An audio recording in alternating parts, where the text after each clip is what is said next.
Hi everyone, and welcome back to Carols of Wisdom from my first No Buy year. In today's video, we're going to be going through more things I regret buying.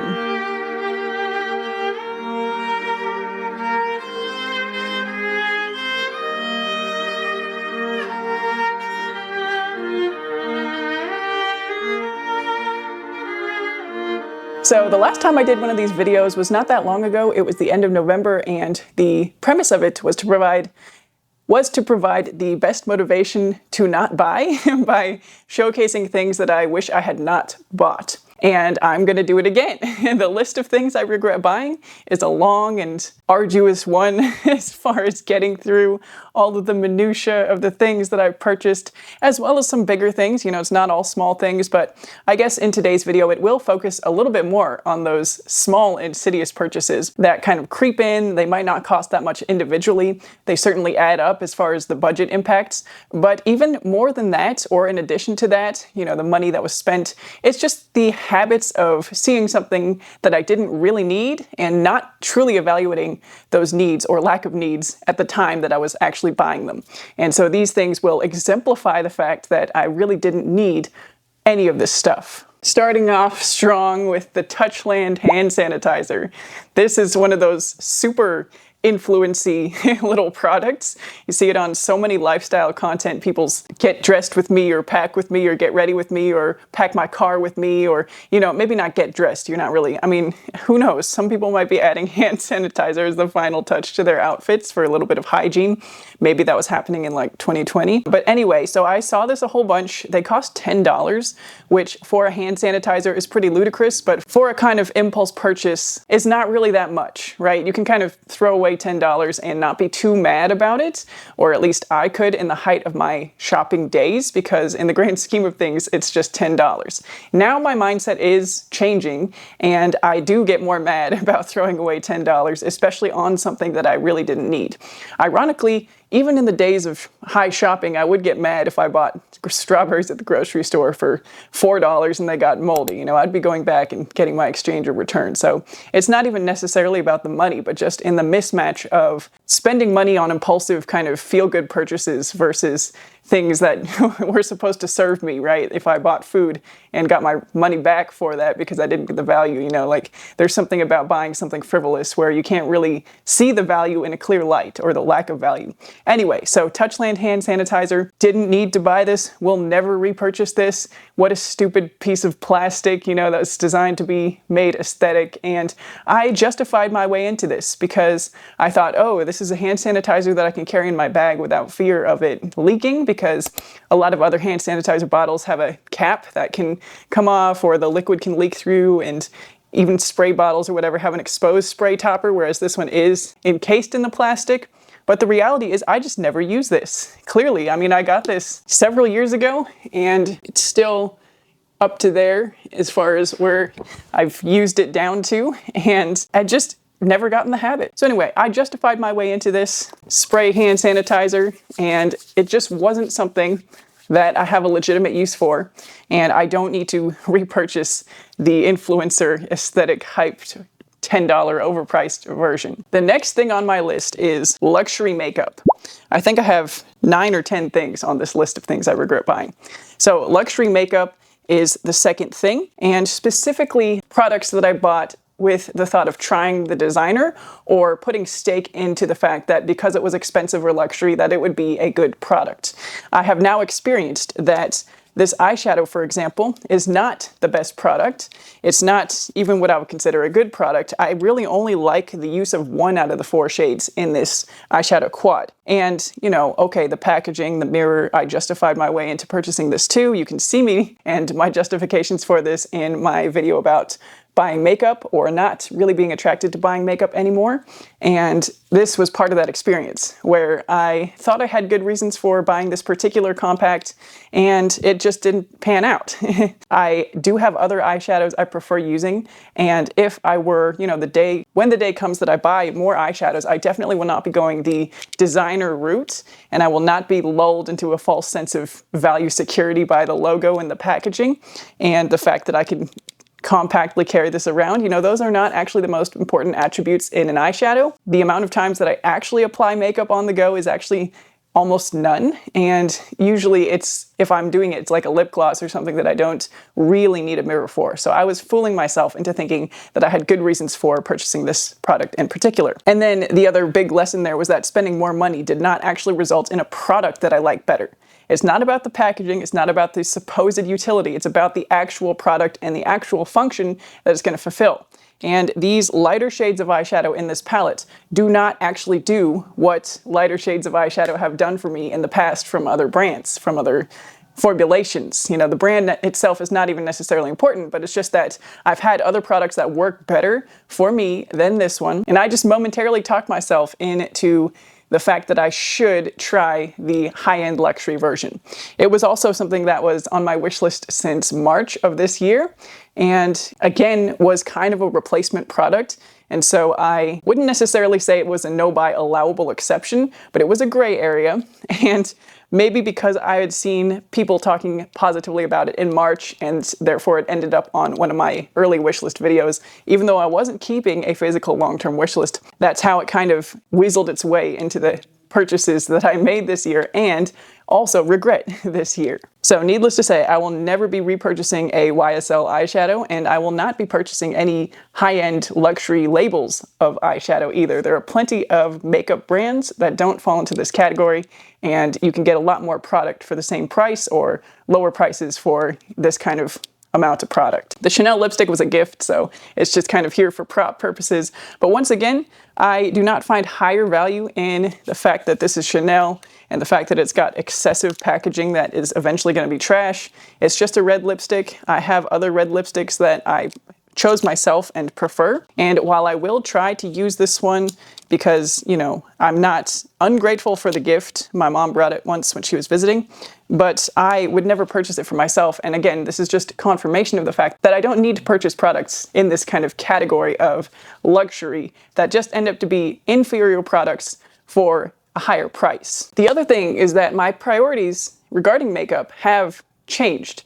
And it's funny because my priorities used to be in this area, much more so, but I have since kind of reacquainted myself with the information that affirmed my direction of personal care products back into the direction of trying to avoid toxins, to get to the point. When I first started wearing makeup, I was much more minimalist and trying to avoid excessive products and chemicals. I had that kind of approach of, if it's not a natural thing, do I want to be putting it in my body or on my body where it's probably going in my body?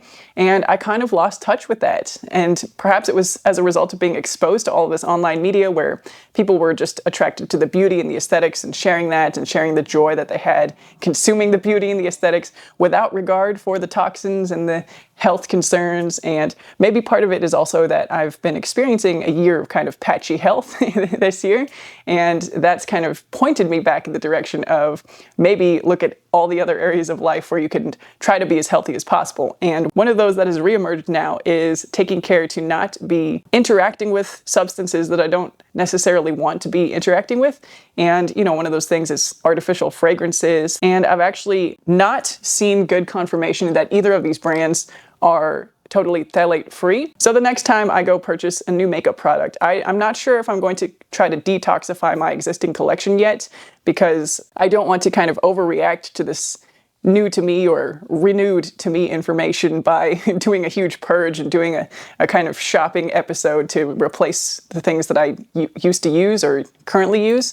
So I'm still kind of, humming and hawing a little bit about how to go forward with that. I do think some of my products are more clean anyway, so it's not as if I have to do a total collection rehaul, but I'm still kind of deciding how to go forward with that, whether or not I just kind of try to ditch these products in favor of not using possible toxins, or if I just go ahead and proceed as normal and just try to go forward without being exposed to those kind of things that I no longer want to be exposed to.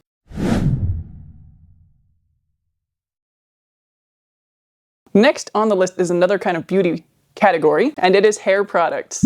So I have already shared on here that I do have the Dyson Airwrap. I was influenced to want and to buy one, and I do actually like that product. So this is not a video that's about regretting the purchase of a Dyson Airwrap. Yes, I do think it's a radically expensive and unnecessarily so hair tool. Nobody needs a hair tool that's that expensive.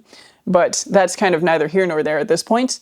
I am more focused now on the products that I don't actually use and was still kind of influenced to buy and did not add to my experience of doing my hair or hair care. And those are the Olaplex bonding oil. I've seen this one on a lot of kind of influencers' pages. The Pureology leave-in conditioner. Again, I see this recommended a lot. And then this is just a sea salt texturizing spray. I don't think I saw anybody talk about this one specifically, but I saw people talking about how it made styling their hair better. And it's, hairstyles stay in for longer. And the thing is, all of these products are pretty much full. You can't really see inside these bottles, but you can see inside the hair oil. And this is a small bottle of product, and it's filled right to the top still. So if that's not a testament to the fact that I didn't actually need this and don't actually use this regularly, I don't know what else is. In general, I tend to go through products very slowly. So the kind of foundation BB cream SPF tinted moisturizer product, it's not foundation, it's like tinted SPF, I guess is what it is. I bought that last year in January and I'm still using the same one. And since then I bought a sample size or travel size of this one. And I actually don't know if I'm going to finish this because it does have fragrance, which means maybe it does have phthalates that I don't want to use. And it also doesn't really work that well. I've even seen in some of the videos that I've shared, some of the ones from the outfits where it had the cell phone footage, it looks kind of visibly cakey, like it's kind of separating on my face or something, even though it's just a tinted moisturizer kind of cream. And I would only use it up because I have it and I would actively not enjoy how it looks. So I think I'm probably just going to part ways with this one. And, take this back to the makeup category maybe. There is kind of another category that this product fits in, and I think I have another one here too. It's this brow gel, and these are products that I bought to try, right? I didn't know that I liked them. I didn't have proof of concept, and I bought them purely to try them out because I thought they would fulfill a function better than a product that I already had.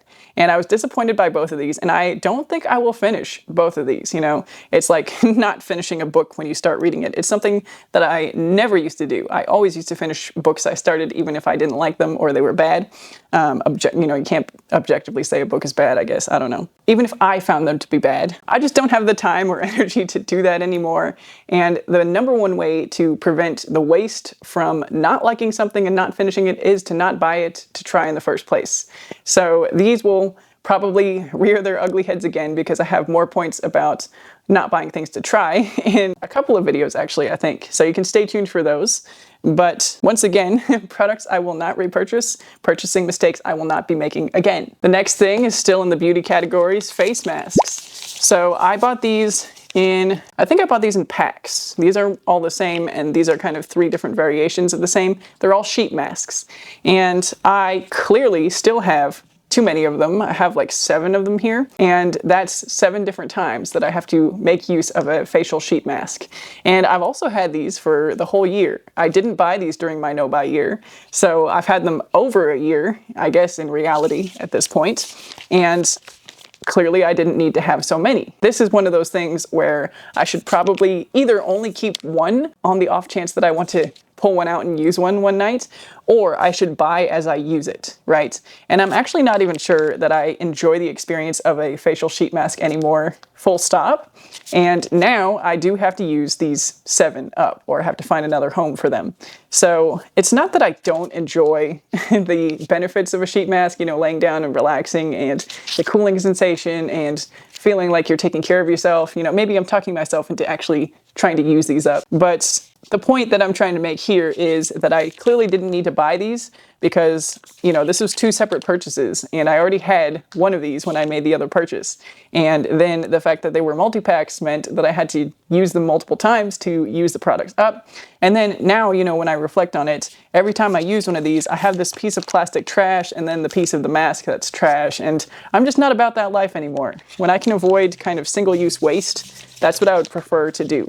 And again, purchased before my no-buy year, so I kind of had lost touch with these values that I did used to have. Similar to the less toxic approach for beauty products, I did have a lower waste approach. I did used to have a plant-based diet. You know, there are many things that I used to lean more hard into in regards to sustainability, not necessarily all for sustainability reasons, but I had strayed from my path and strayed in a big way to the point that even during this year of no-buy, I was still straying, but I will readdress that in a no-buy recap video at the end of this year. Let's keep on going. So face masks is the fourth or fifth category of things that I regret buying. This next category is books. Now, the thing with books is that these are specifically books without the immediate intention to read them.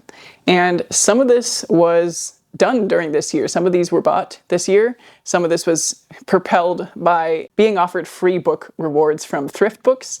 Some of this was propelled from me acting on book recommendations from commenters on this channel, and I don't blame you. I'm not saying you influenced me unduly. I'm just saying that I chose to break my no-buy rules that I had set out at the beginning of the year in the quest for more information, or in the quest for the feeling that I was getting more information that would help me on this path. And in that journey of book buying, in that process of book buying, I would sometimes add what was supposedly a good book, right? So I think these are actually prize-winning authors. I have A Fable by William Faulkner and The Collected Stories of Catherine Ann Porter as examples of books that I'm actually debating whether I should keep or whether I should redonate without reading, because I'm not sure when I'm going to get to these. I'm not actually sure I want to read these, other than the fact that they're supposedly award-winning books and award-winning authors.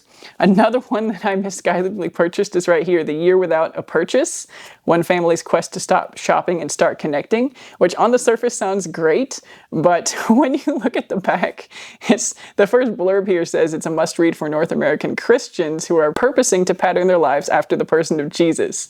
And I am nothing against North American Christians or people who want to follow the life of Jesus, but that's just not me, and I clearly did not vet this book beyond its cover, didn't read the back. I ordered it online on thrift books as a free add-on, thinking, oh, that sounds parallel to what I'm trying to do here.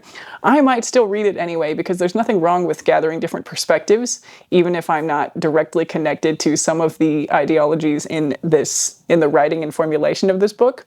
But it's definitely a regret, definitely a kind of, oh, foolish me moment for falling into that trap. And all of these would have only been a few dollars or free, you know, the free add-ons, or, you know, if you kind of divide the cost of the free book with all the other books, you know, call it a few dollars. But the point of it is that I bought these books without immediate intention to read them, and now they're sitting around in the massive stack of books that I shared in an earlier video. I showed a picture of that stack in my corner, which are all on the to be read list and may make an appearance in chats on this channel, you know, supporting information-wise.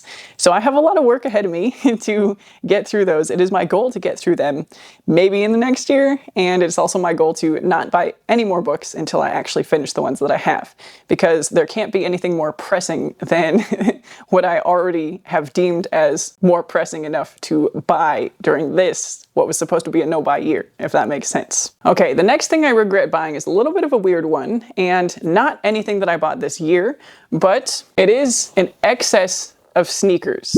So I actually wear sneakers the most, so it's not a problem of not using what I have, but it is a problem of having collected too many options. So I think I have 7 or 8 pairs of sneakers, which now I've come to realize is just too many. And because I have so many, it does mean that I have some in colors that are less easy to pair with my wardrobe, right? When you have a lot of something, sometimes you go off of the beaten path and go beyond the basics that you kind of need or use often into more kind of niche colors and more kind of hard to wear or specific circumstance stuff. Another example of those is my purses, although I still can't bring myself to get to the point of regretting these purchases yet. And the day may come, and I'm not necessarily trying to regret it for the sake of it, but in this journey of kind of breaking up attachments with wanting and buying and valuing things in the same way, the moment might come where I look at the excess of bags that I have here and think, wow, that was silly, and maybe I don't want to currently own all of these. So again, the best way to avoid adding to that possible realization in the future is to not be buying anymore. And luckily I have not bought any more of these pull-in bags, even though I have kind of ritually collected one or two every year since I started buying them. So the purses, the sneakers, it's just a matter of having more of a collection than I can rotate through in what I feel is a reasonable amount of time. Part of it is also because I don't go work outside the home every single day of the week. And a lot of times when I do, I'm in a kind of work uniform of all black. So I have limited opportunities to wear colorful sneakers and colorful bags even, and the things just don't get used as much as I would like them to. What this also does is that it will be years, like decades possibly, before I need to purchase any new sneakers or new bags, possibly never for the new bags. So it's not that not having to buy things is bad, but it does kind of mean that all of the shopping happened at one time or in a short period, and then the rest of the foreseeable future needs to be a period of not shopping, not buying, in order to keep a sustainable level of stuff. And that has proven to be challenging, right? New things inevitably come in, new things inevitably pique my interest to want, and now I'm left to kind of fend off these desires because there's no end of the tunnel in sight where I will legitimately need a new bag or a new pair of shoes. And again, this is kind of not the best logic as far as if you only have one pair of shoes, they'll wear out in a few years and you could buy a new pair, or maybe even a year, less than a few years, and then you can kind of keep up shopping once a year for shoes. Like, that's not exactly what I'm trying to say is the ideal here, but it is kind of a newfound conundrum that because I have so much stuff, so many shoes, so much clothing, so many bags, if I do want to bring something new in, then something I have has to leave, or multiple things that I have to leave. And I don't believe in throwing things away. I'm also trying not to donate because I don't know if those things are getting into a new home. So it means kind of laboriously reselling, making sure things find someone who appreciates and uses them and wants them.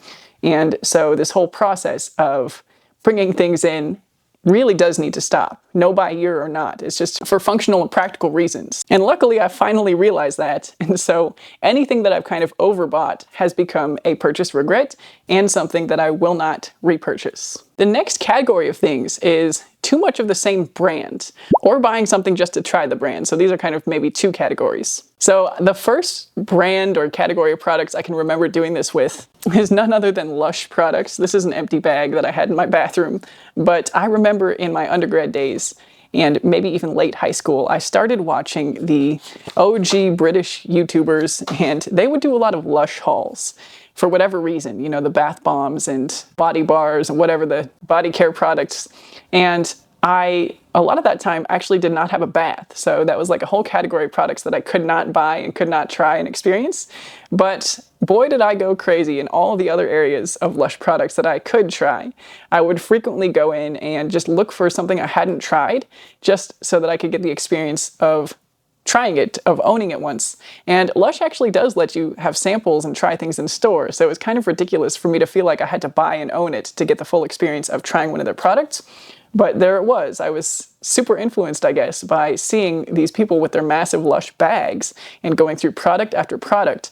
And so I wanted to try that too. And I could never really afford to go in and get a whole haul of stuff at once, but I could afford to go in and get one or two things a week, every time I got paid at the time or whatever. And it chipped away. It surely chipped away at money that I could have saved and used for something else.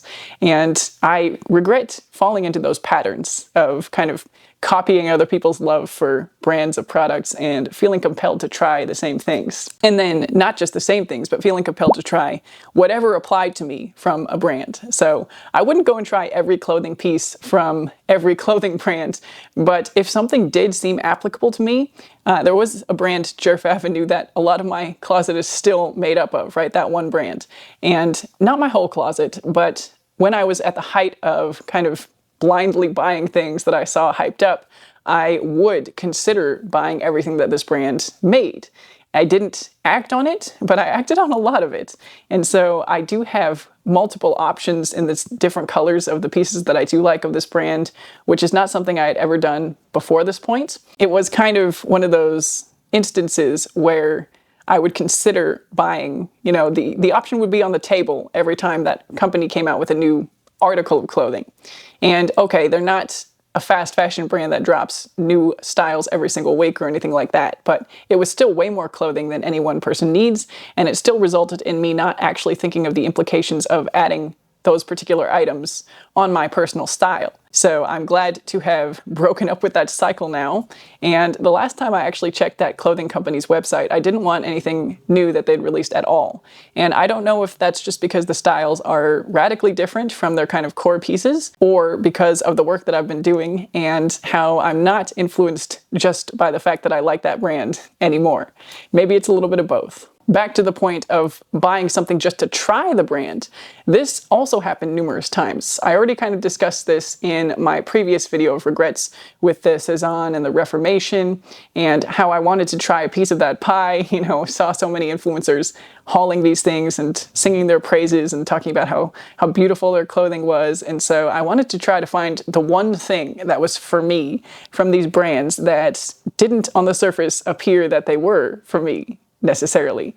Even looking at the brands, the aesthetic of my still favorite brand versus Cezanne and Reformation, they have very different kind of core aesthetics. Jerf Avenue has a much more kind of androgynous core styling with the blazers and button-up shirts, things like that, and kind of clean lines on their more feminine pieces like the tube tops and mini skirts, whereas Cezanne and Reformation are kind of more frilly, feminine, floral kind of vibes. But that didn't stop me from going and looking for the one piece that was for me from those brands, because I wanted a piece of the brand. Those are not the only two brands that has happened with. More recently, it was the Telfar handbag, and objectively, I don't really like the look of the design of the bag, but I did like the message of the brand, luxury for everybody, and the message of the designer, the intention behind the creation of the product. And I kind of, again, just wanted a piece of that and did not consciously compare how I would actually like and use the bag compared to the ones that I do have and like and use, or what they would bring to, again, my personal style. I was more focused on trying that brand over all else. And this has happened for consumable products too. It's happened for foods at the grocery store. It's happened for makeup and beauty products, just trying one of that brand. Even as early as in high school, I remember wanting to have a shirt in every color, or every variation of a color, and, a whole rainbow in my closet. So it's not even just brand specific, but just to have an option in every option available was something that I used to prioritize. And I guess that also kind of ties into the makeup products like the brow gel and the setting spray that I mentioned in the last video. There are categories of products that I just don't even need. And I guess even the hair care products to some degree. These are categories of products that never came up as an organic need for me in my life, but because I saw other people talking about them and enjoying them, I started to think, maybe I should have one of these in my collection in case I want to use one day, or in case it can make me look better or do whatever it's doing for these other people. And I don't fall into that trap anymore, luckily. I regret the times that I did fall into that trap of just wanting to try that category of product or that brand, and I will not do that again in the future. Now, this does come with the caveat that sometimes you can learn of a new brand and their products can fulfill a legitimate need in your life. And sometimes even the brand might be presented to you by an influencer because of their own niche of creation, and the item that they're promoting can still serve you in a real and legitimate way. A couple of examples of those in my life are the Baba sweaters. And I have one of these and it serves me very well. I've worn it numerous years. I still like it just as much as the day that I got it. It still looks like the day that I got it for the most part.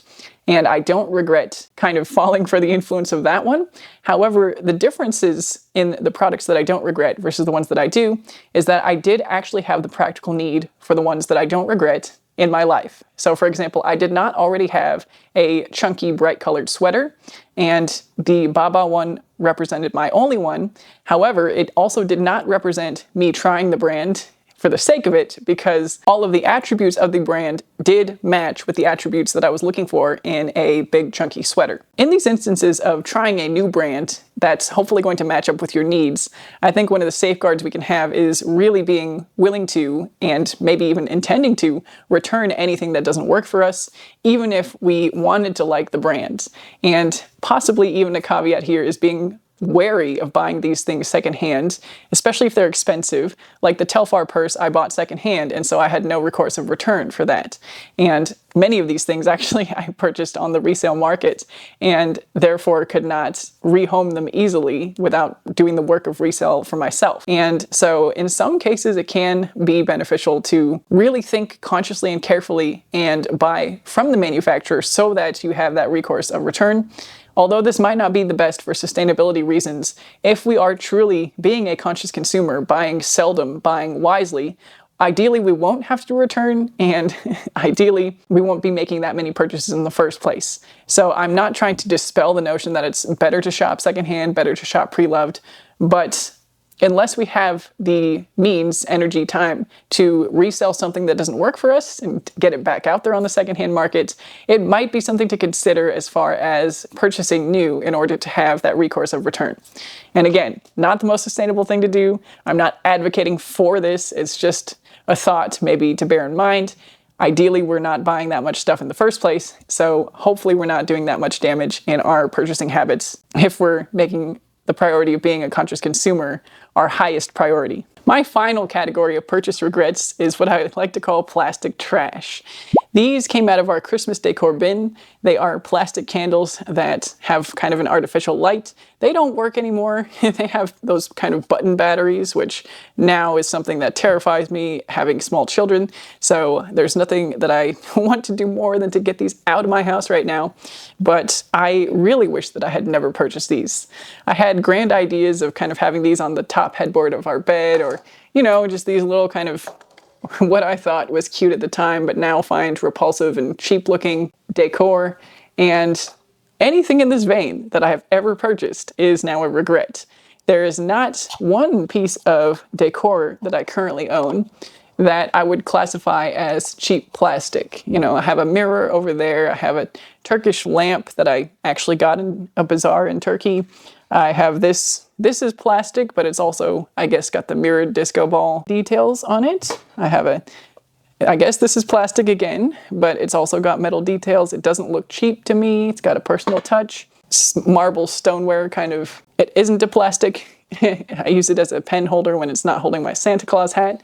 You know, I'm a little more intentional with the pieces of decor that I have now, and I actually haven't bought any for a long time, but it's, I guess, been more about being more intentional with the pieces that I keep out of what I bought in the past. And honestly, decor was never a huge problematic category for me. But when I do see the occasional reminders, you know, like coming out of the Christmas bin with these plastic candles, I am regretful of the fact that I ever purchased anything like this at all. And resolve to make sure not to do that again in the future, not to fall for the traps in other categories than decor, you know, kids' toys or other gadgets. Anything that falls into the category of future plastic trash is just a no. It's just a regret, and it's just something that I resolve to not buy ever again if I can avoid it. So at the end of this video, I come back to the caveat that there are numerous things that I do actually like and use, even if they were influenced. So I do hesitate to speak on the things that I actually appreciate having, and in some cases being served by influencers and the algorithms and etc. Partly because I don't want to influence or provide justifications to buy. But I just mentioned this at the end to provide context again that I am just a regular person who likes some things that I buy and dislikes other things that I buy. If you do want to hear about what I don't regret, I can provide that for you in some way, but those are the reasons why I have not really focused on those aspects of the things that I've bought. I guess in some ways I have already focused on things that I enjoyed in the videos where I did If I Could Only Keep One in my wardrobe and my makeup collection. So if you do want to see some kind of positivity interspersed with these negative regrets, you can go look at those videos. I'll link them up here. And with that, I will bid you farewell for today, and I will see you tomorrow. Let me know your purchase regrets in the comments, and bye for now.